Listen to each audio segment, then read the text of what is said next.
Hello, this is Nikki with Glaring Omissions, and today we are going to be doing a open discussion, full talk, spoilers, the whole shebang about King Kong or Kong Skull Island.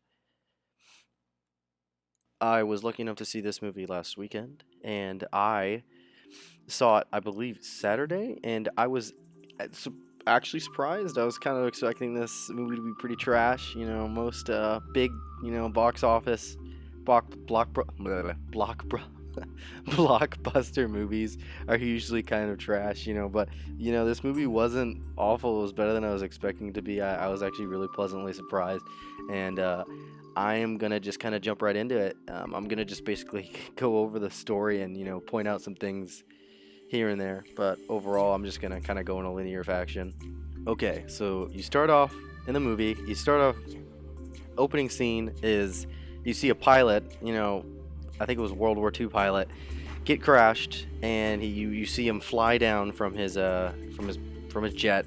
He lands, and then right next to him, like a couple hundred yards away, there's another plane that falls, and they're clearly both enemies.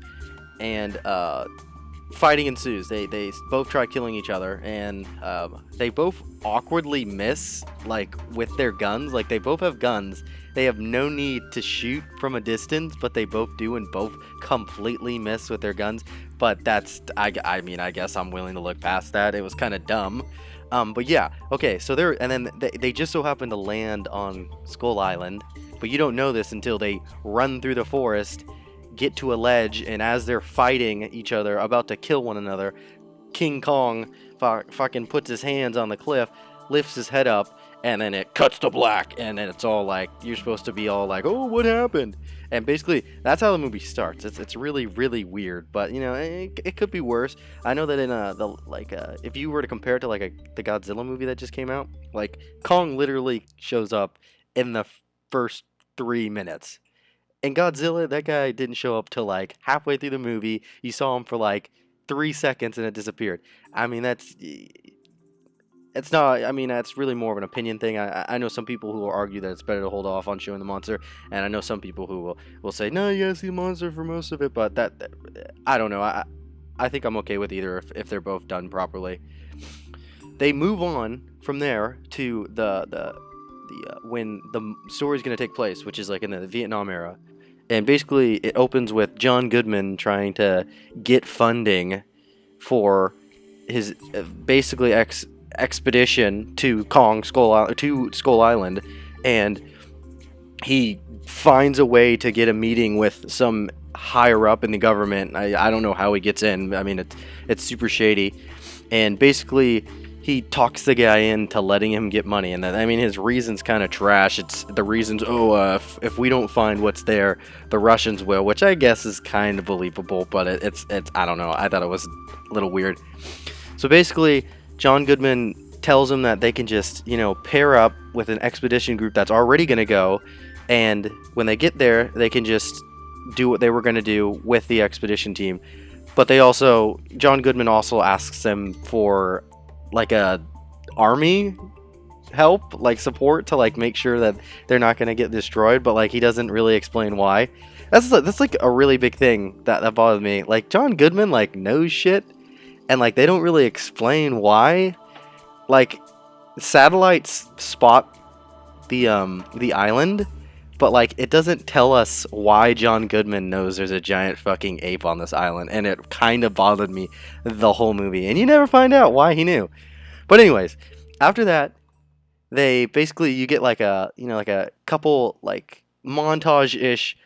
We're getting the team together where you see John Goodman and his like basically his like lab partner. I don't know what his name is. He's not really that important in the movie. Go to Tom Hiddleston to get, because they need a guide. He's like a tracker, but he's like an ex like military. It's weird. Like I don't know why. Like they clearly wanted a main character, but he wasn't really the main character. They go from him. He agrees to go. They go to Brie Larson. She's a photographer. It's that makes sense. You want a photographer. And so like it doesn't show them recruiting her, but like it shows her getting the job. Like she can tag along. Someone lets her tag along, and then it shows someone calling Samuel Jackson and his group. His group is about to get like released, by the way, from the army. Like, Samuel Jackson's a douche. He's totally like, oh, all I want to do is fight. Just want to keep fighting. Because, I mean, it's just after the Vietnam War is over. So, like, no one's fighting anymore. Those guys are about to go home. And this motherfucker's like, yeah, we'll take the job. Hell yeah. In his defense, he didn't know there was going to be a giant ape. This is where the story basically kicks off. You go to a giant, like, ship where basically everyone groups up. And this is where you see Brie Larson and Samuel Jackson.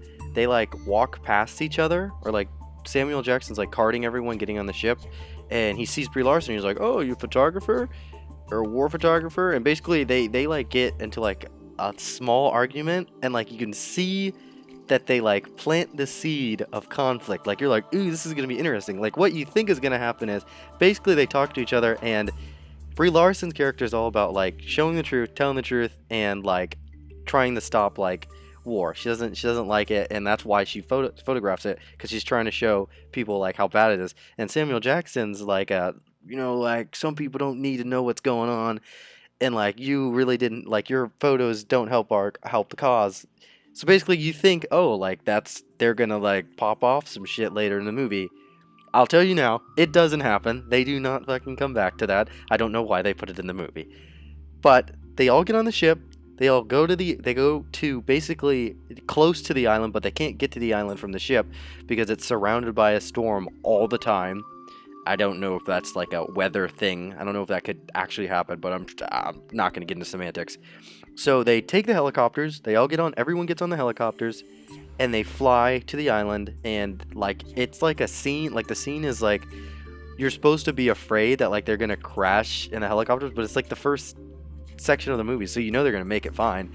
But they get through the storm, and they start flying. They land really quick. They land for like a second, because like the geological team is like trying to like set up equipment and stuff, and like the whole plan John Goodman has is to fly to the island and like drop these like bombs.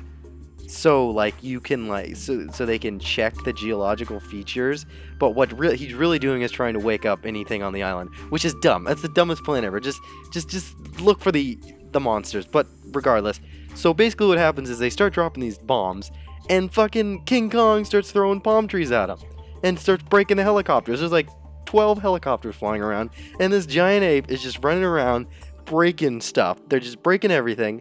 And this is where I start to get a little annoyed, because the helicopters don't fly up. They don't go any higher. It doesn't make sense. Like, this happens in like a lot of movies, and it's not just this movie. Like, most monster movies, like, it's like super unrealistic how certain things are handled, but like this one is like really bad. They could very clearly just fly super high up and just not get attacked by him, but they stay eye level with him, and he punches the shit out of him. He punches him out of the sky. Anyways, King Kong basically destroys every single helicopter, and what happens is the entire group is broken into 3 groups. These 3 groups consist of, the first one is Brie Larson and Tom Hiddleston, and then like there's like a young scientist with him, which is like John Goodman's like right hand. And then there's a young soldier, and then they end up running into John C. Reilly, but that's like later. But like, that's like one group. The second group is Samuel Jackson with a crap ton of soldiers, some of the people on the geologist team, and then yeah, that's them.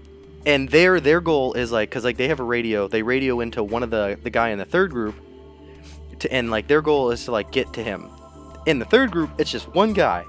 The actor that plays him is Toby Kebbell. He was the bad guy in Rise of the Planet of the Apes, or Dawn of the Planet of the Apes. I don't remember what it is. And he also, I looked it up on IMDb. He's King Kong. I don't know if they motion captured, but apparently that guy he's good at playing monkeys. But he's all alone, and I have no clue why they did this, because what happens is it's later on in the movie. I'm just gonna spoil it right now. He ends up dying. But like, he dies alone, and the whole point of Group 2, which is with Samuel Jackson, is to find him. And no one sees him die. He dies alone. Like, he dies like the 3rd time you see him, and I don't know why they kept him in the movie, because it didn't make sense. He didn't do anything. At least like have him live until someone finds him and then he dies. Like it was really weird. I thought it was very unnecessary. This brings up a very very big problem I had with the movie as well, which is that it just has way too many characters. So many throwaway characters, it's insane. John Goodman, Tom Hiddleston, the Toby Kebbell guy, unnecessary characters, and that's just like small amount. There's like a handful of soldiers, don't do anything. They're just cannon fodder. You know, yeah, it's like unnecessary. I mean, I guess I understand why they're in there because you know you need some characters, but like a handful of people were super unnecessary. So, like I said before, Group 1, which is with Brie Larson, runs into John C. Reilly. They just walk through the forest and end up finding him with a bunch of like the Islanders, and basically John C. runs out right before the Islanders kill him and is like, whoa, they're cool, and like basically that's how like he gets put into the fold. And basically what happens is John C. Reilly basically serves in this movie as two things: comedy relief and exposition, because he's been on the island for 20 years, because John C. Reilly is the guy that you see in the first scene, the pilot who breaks down on the island. And basically what he does is he tells them like what's going on with the island, what's so special about it, and that it's like got a special, like it has holes leading to the core of the earth, and that's where the monsters come. They don't get super in depth, but I'm like, okay, I guess I'll handle this. And basically it's really nice because John C. Reilly's like character by far is like the most interesting person. Like he's like a time traveler. Like he's like stuck in like a box. He has no clue what's going on with the country he's from. Like he's seeing all these like people, and like he's excited because he hasn't seen like people in like forever, and so he just starts like going crazy. He's like kind of crazy too because he's stuck on an island alone with like people who don't talk because the Islanders don't talk. He's really likable, and he's definitely one of the better parts of the movie. Some of his humor is kind of like, did they really need to make him do that? But it's fine. I'm willing to look past it. And like I said before, he lives with the tribesmen, and like the Japanese, because like he's American, and the pilot that he was attacking in the beginning of the movie was Japanese, and he ended up living. They both ended up like becoming really good friends, but his Japanese friend died. Like he died, like maybe I don't remember when they said it happened, but like it was recent, and like basically the creatures that Kong ends up fighting are the reason that kill him, because like they eat him or something. But like that's pretty much like what happens. And then the second group still tries looking, which is Samuel Jackson's group, looks for the guy all alone, and what they don't know is that he dies. And basically what happens is Group 1 and Group 2 end up meeting up somewhere. I don't really remember how, but they end up running into each other, and then they basically talk about how like we need to get out of here, like we need to get to evac, because like there's a side of the island that's where they're gonna get pulled out and like taken away, because they have like plans. That's like the orders. But Samuel Jackson's like, no, I need to go get my guy, which is understandable. You don't leave a man behind. And then Tom Hiddleston's like, we need to leave, like this island's crazy, because there's like giant monsters everywhere. That's actually one thing I really did like about this movie, is that they every like King Kong movie I've seen, it's basically the monsters on the islands are just dinosaurs, but like they like made creatures. Like there was like a giant spider, there's a massive water buffalo. I mean, there's these weird like bug creatures. There's like, they look like pterodactyls, but they're not pterodactyls at all, like flying bird thingies. And it's really cool. I actually really liked it. And CGI is pretty good. But yeah, so basically they agree to go find the guy. Both groups do, so they're all together now, and they have to go through the.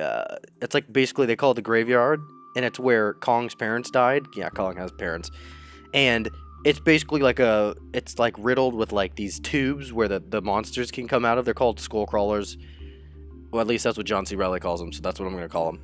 And basically, John C. Reilly is super hesitant. He's like, you guys cannot go that way. Like, if you go that way, we're all gonna die. Like, we're gonna be dead men. But Samuel Jackson, for no valid reason, is super stubborn. He's like, we gotta get my guy. Let's just do it. I mean, everyone's gonna die, but it's okay. Like, let's just do it this way. So basically, they go through the graveyard, and like they get halfway through it and start hearing like basically things and then one of the skull crawlers comes out of nowhere, kills someone, and they all just run, take cover. And that's when, like, the skull crawler that killed the guy earlier, the Toby Keeble is his name, I think, earlier in the movie, he, like, pukes up the dog chain in front of Tom Hiddleston. Tom Hiddleston sees it, and then, like, you think, like, when you see that, you're like, oh, this is gonna be the way that they stop going through the graveyard, stop looking for the guy, and they go to evac, and they just get off the fucking island. Basically, they find a way to kill the skull crawler. It like burns from, like, the pipes or something. I don't remember. Oh, yeah, and that's the other thing. John Goodman dies in this scene. He's taking pictures with a flash, and the skull crawler comes out of nowhere and kills him. And it was like a humorous death. Like, he takes a picture and the flash keeps going off, like, basically the camera breaks, and then, like, he's like, oh shit. He looks up and, like, the skull crawler just eats him. It's like, why was he in the movie? Why is John Goodman in the movie? This guy provides no explanation on how he knows what he knows, and his research is dead with him. It's dumb. I don't understand why they did it. And he's such a good actor. Like, they, like, wasted his talent. But I'll move on past that because I'm just ranting now. So, they find a way to kill the crawler, and after everything's settled down, Tom Hiddleston goes over to Samuel Jackson and tells him, hey, Sam, we found that dog tag of the guy we're looking for. We don't need to go find him now. And Sam, this is where you're like, oh, Samuel Jackson, you know, you're gonna, like, he's gonna be a little more sympathetic, and he'd be like, okay, let's get to evac, because he's a rational man. At least he was up until this point. And he looks at Tom Hiddleston, he's like, I still know that we still need those weapons, because the helicopter that the guy crashed in had a crap ton of weapons, which aren't gonna work because they didn't work earlier in the movie. But Samuel L. Jackson doesn't fucking care. So basically, Tom Hiddleston and Samuel Jackson's group disagree, and they basically split off again, because Samuel Jackson and all his army buddies, and they're not buddies, it's his soldiers, they have to follow him, are gonna go to the helicopter, get the supplies, aka weapons, bombs and shit, and then they're gonna kill Kong. He wants to kill Kong. It's an understandable reason. He wants to kill Kong because, like, King Kong, like, killed, like, a shit ton of his soldiers in the beginning of the movie. So I understand that. I understand why he's mad. It's just, I feel like a guy like that would be rational enough to realize that you're not gonna fucking kill this giant ape. Just go home. But that's regardless. And then Tom Hiddleston's group go, and they're gonna go to evac, because, like, John C. Reilly's character made a boat with his, like, friend from the war, and they were gonna take the boat to the edge of the island, and then that's how they were gonna get off. So they split up, and basically it shows, like, a montage of Samuel Jackson's group getting to the helicopter. They take all the weapons, and it's basically like, ooh, we're gonna spring a trap. So it shows them pouring napalm and setting up bombs, this and that.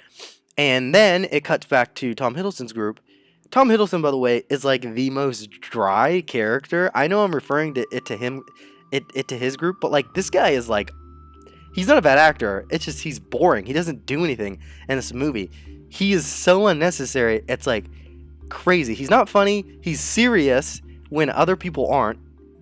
And, like, he doesn't fit in the movie. He's just, like, I guess, a pretty face for people to watch while shit pops off. I don't get it at all, and I probably won't ever.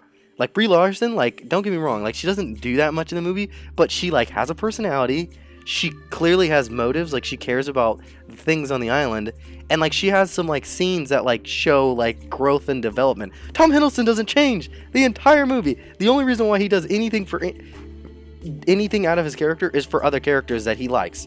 And, like, they try and, like, make it seem like Tom and Brie have a thing. They don't. There's no reason they would. They don't do anything other than shooting things and not killing things. There's no reason for that to be there. I digress. Basically, as they're going to get to the evac point, Tom and Brie talk about how, like, we can't let him kill this gorilla because, you know, he's protecting the world from the things that come from this island. And that's, like, the whole ploy, is that Kong is important because he kills the monsters that are worse, and he protects the island, but by protecting the island, he also protects the world from the bad things that come from the island. And that's kind of a cool idea, I suppose. But they basically talk about that, and then they're like, okay, well, then we need to go back and stop Samuel Jackson. And then when they say that, John C. Reilly's like, "Oh, you guys are gonna go protect Kong? I'm coming with." So then you get fucking John C. Reilly. So it's at least that's good because he's like by far the best fucking part of the movie. So they go back. They attempt to stop him from attacking Kong, but like when they get there, he's already covered in fire. Like they spring a trap and like they pour a bunch of napalm on him and like he like gets caught on fire, but it doesn't matter because it doesn't kill him. It kind of hurts him, but like it doesn't really seem to hurt him that much. And what happens is he passes out because he was covered in fire. Kong does, and then Samuel Jackson and his group, they're gonna blow him up with like bombs. Like I guess it was C4 or something. But then Tom Hiddleston and friends show up and they're like, "Stop!" They hold him at gunpoint basically, and they talk him down essentially because they have guns on him. And then right before like they're done talking, like a monster like breaks out from like the water, and then Kong wakes up, kills Samuel Jackson. Super boring, like anticlimactic kill. Like it wasn't. I was expecting more. Like I'll be honest. Basically, so he just crushes him with his palm when he's laying down next to him, and then he gets up, and then that's the whole thing. Over the course of the movie, like they hint at bigger skull crawlers, like the grown ones. John C. Reilly, when they first meet him, was like, Kong can kill the small ones. It's the big ones you have to worry about because he has trouble killing them. So a big one comes out of the water, and basically it's like, oh, this is the monster battle. Like you get to see Kong fight this giant ass skull crawler, which isn't actually that big because I didn't mention it earlier, but there's a scene where Kong's in like he's walking around in water, and then like a giant octopus comes out of nowhere and starts attacking him, and then this octopus is huge. It's like almost as big as he is, and it has like 12 tentacles. It's not like an actual octopus. It has more than 8 tentacles, and it like starts latching on, and he like kills it super easily. And I'm like, that would be way worse than the skull crawlers. It's like twice as big as the grown skull crawler, and it dies like super easy, and then Kong starts eating it. But getting back to the point, the two monsters fight, Kong and the giant skull crawler. They fight a bunch, and then what happens is the group that we're following now, because basically they merge back, and they're just trying to get off the island. They're just like, fuck it, let's just get off the island. And they're running, and they basically have to deal with, like, Kong fighting around them, and then Brie Larson, like, feels like it's her job to help. So Kong's, like, basically gets tangled up. Like, he's doing good until he gets tangled up in, like, a ship with, like, a bunch of, like, what are they? He gets tangled up in a bunch of, like, basically rope. It's not rope, but I'm gonna say rope because I don't want to stop talking. So and like the monster, the skull crawler has him on his heels. So like basically to get his attention, Brie Larson shoots a flare gun into the air, and then that gets the attention of the monster for like a second, and then that allows Kong to get out of the thing, and then he basically beats him. And then after he beats him, because like after she shoots the gun, she falls into the water or something, and Kong, for no valid reason, saves her from the water. I guess he's smart enough to realize that she helped him, but I thought that was kind of eh. Oh, and that's the other thing. I didn't mention this before, but there's a guy, his name's Cole. I don't remember what the actor is. I'll end up saying it later. But he is like my like second character that I like the most, because he's like straight out of like Apocalypse Now, kind of like a he's like humorous, but like it's like dark, sad humor. Like he's the guy that like people like just like 12 helicopters just got shot down and destroyed down, and he's like eating food, and he's just like, hey, eating's for the living. Like he's like funny, and like he's like real. Like he could totally fit in like a very real like war movie, because this isn't a war movie. This is like a monster flick, and he's like hilarious. But like right before Brie Larson shoots the flare, he tries sacrificing himself. And, like, what happens is he grabs 2 grenades, right? Flicks them open, and he's like, guys, go! Just leave! He's just straight up, he's, like, trying to be the hero. Go, I'll protect you! Just let it happen! And they're like, no! And they run away, and you see him, like, walk towards this monster, right?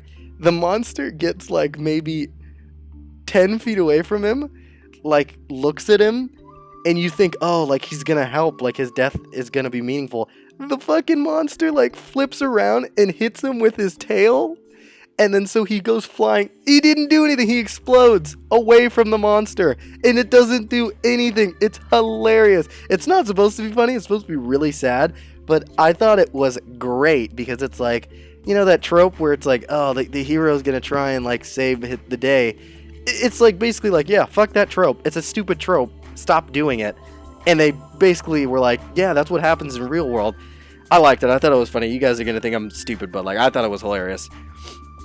Basically, the movie ends with fucking Kong living. They fly off the island, and then it ends after like a little while. It ends with you seeing John C. Reilly meet up back with his family, because that was the whole thing. Like basically, you love John C. Reilly in this movie because you wanted him to get back to like the real world. You wanted him to make it, and like you kind of were worried that he might not, but he does. He ends up getting back. He had a wife.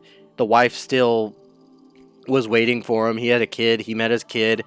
Earlier in the movie, he talked about how there's nothing better than a hot dog and a beer on opening night, watching a Cubs game, and like you see him sit down, drinking a beer, eating a hot dog, and watching the game, and it's great. And that's how the movie ends, and it's cool. I like the ending. But now I'm gonna talk about like little nitpicky stuff. Okay, so some little things that I noticed about the movie that I just felt like worth mentioning were, in the movie, the only music is source music. And for those of you who don't know, it's music that like is actually playing inside of the world of the movie. And I thought that was weird. Like I'm not gonna say it was bad, but it was like really. I was like, why are they doing that?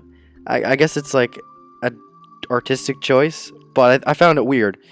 I liked that, in this movie they don't take Kong back. Like, in most King Kong movies, it's the classic, like they capture him, they take him back to the big city, and then he climbs the tower, then he dies because it was Beauty that killed the beast.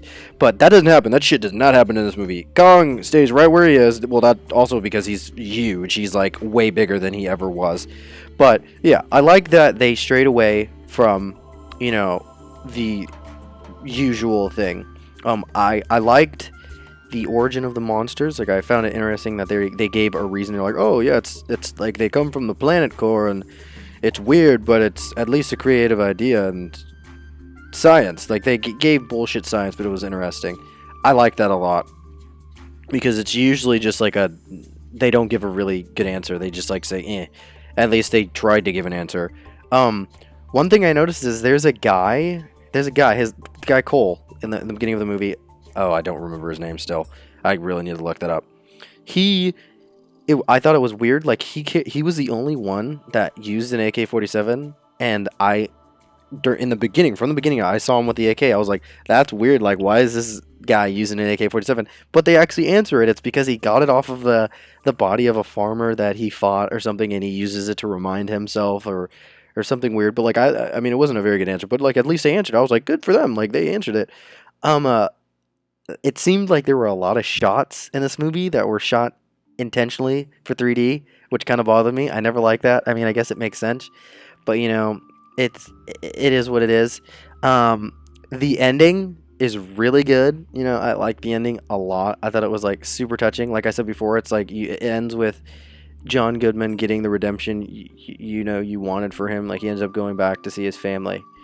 I would say what's best about this movie is it actually feels like a Vietnam War movie, like in the sense that like the setting, not necessarily the tone, but definitely the setting. Like it sounds, it looks, and it feels, not emotionally, but like aesthetically, like a movie that's about the Vietnam era.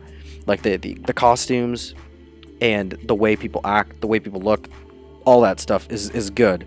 I liked the monsters. The monsters are really good. King Kong, it looks awesome, and they like have really interesting creatures that are inside this movie. And John C. Reilly and the character named Cole are by far like what's best about this movie, at least in my opinion. What's worse, when it's bad is some characters suck and are really unnecessary. John Goodman. There's a guy, the actor named John Ortiz. He's so unnecessary. He's like the geographical leader of the crew, and like he dies. He gets like straight up like swooped up by a bunch of Aerodactyls. There's no reason to have him in the movie. Toby Kebbell is unnecessary. He's a guy that dies alone. No need for him. And then his name's Jason Mitchell. He's basically the doctor that works with John Goodman. And then her name's Tian Jing. I'm probably pronouncing that totally incorrect. They're the scientists and they like are basically second tier scientists to John Goodman, and they don't do anything. They just kind of they're like there to be there. Another thing is some people do really dumb things, which is like it wouldn't be that bad if that's how they were the entire movie, but like there's some scenes where it's like, oh, they're smart, they're doing what they should. Like they'll like see a monster and they'll figure out how to kill it. Like the giant spider, they shot their guns at it, they realized that the guns weren't killing them, so they started chopping its legs off. That's like intelligent. They're acting like they know what they're doing. But then there would be some times where it's just like in the beginning where they're flying their helicopters right next to Kong and they're like, oh, we're dumb, we're gonna stay on eye level. Like I don't know, like try and stay consistent. Um, uh, Samuel Jackson's character. Samuel Jackson's like one of my favorite actors ever. He's great. He's great in like most movies, and he was good in this acting wise. But the character itself was like his motives were eh. Why is he doing what he's doing? I can give you a reason, but the reason isn't really compelling, and that's what I didn't like it. Like it was a really weak villain. Um, uh, Too many characters, and within the characters, because there were so many characters, there were too many characters that contrasted with each other, and not in a good way. Like Tom Hiddleston's character was super serious the whole movie, and then like the character who plays Cole was like straight up like he could have been in a Vietnam movie all by himself. Like he was like I'm not because like he didn't have that much screen time. I don't want you thinking like I was like obsessed with this guy. It's just like when he was on camera, like he was like he did his job. Like you could tell he was acting. And then and when you compare that to like the other people who were supposed to, because he was a soldier in a group with all these other soldiers, and when you compare him to the other soldiers, like they acted like the audience. Like when they saw Kong, they would be like, oh my god, did you guys just see that? Like they were like making a commentary on the movie. Like, are we not going to talk about that giant monkey? And it's just it like you there's nothing wrong with having those characters. It's just consistency is important because it makes the world seem a little less realistic when you have people acting like they're not from the same fucking movie. And I mean it wasn't as like strong as I'm making it out. It's just I felt that like there were certain characters all over the place.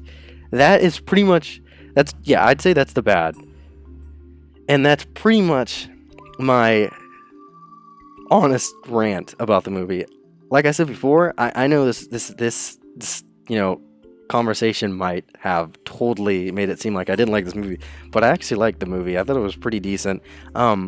If I had to give it a score, I'd give it like a 6.8, a 7. Like honestly, more 6.8, but than 7. But like it was a good monster movie. If you like monster movies, it's really good in that.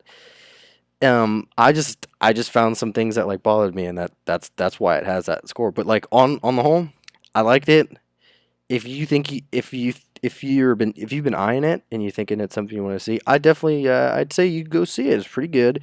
It's worth your money, and at the very least, it's a fun movie, and that makes it worth it in my opinion. So that will do it. Thank you for watching this review. It's not really a review. It's a rant. I'm gonna actually name it movie rant. It's hopefully a new thing I do instead of like boring movie reviews. But yeah, that is it. Please subscribe. Thank you for the views, and I'm gonna hopefully make more of these. Leave comments on the movies that you want me to review in the coming months. Thank you. Bye.